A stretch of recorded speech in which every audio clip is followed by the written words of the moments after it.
The very first movie I ever saw in my life was here at the Alex Theater in 1956. I saw a trailer for Disney's The Great Locomotive Chase on the Mickey Mouse Club, and I begged my mother to take me to a real movie in a theater.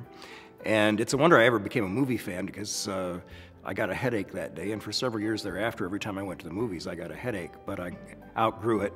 And the Alex was always where we came to see first-run movies when I was a kid. Glendale, whatever was historic here, for the most part, has been torn down over the years to develop the city. Glendale was never a garden spot. You know, there were no restaurants here. There were a few shops, odd shops. The main department store, Webb's, was in 3 different buildings on 3 different levels, and you had to walk up or down from building to building as you walked between buildings.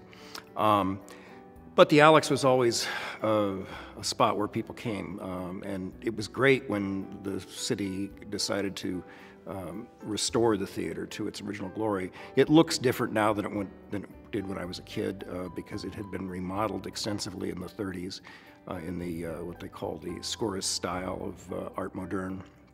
And it's returned more or less to what it looked like in 1925 on the inside, and outside on the street it still has the Scorist look to it. For several years, 4 or 5 years here in the late 90s, I ran Cinecon, the classic film festival here in Glendale. It's since moved to the Egyptian Theater in Hollywood, but while the time we were here, I remember sitting in the theater watching a movie from the early 40s, and we had Claire Trevor and Evelyn Keyes as our guests, and I was thinking to myself, this is just great. You know, this is a picture that you'll never see in a revival theater because it's not well known.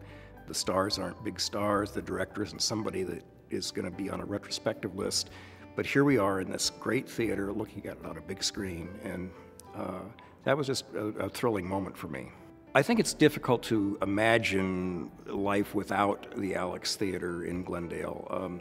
A theater is a focal point for the community. The events attract business to restaurants, shops. The residual value is much greater than the building itself, and you know, for the few bucks it costs to keep the doors open, I think the community value is far outweighs that.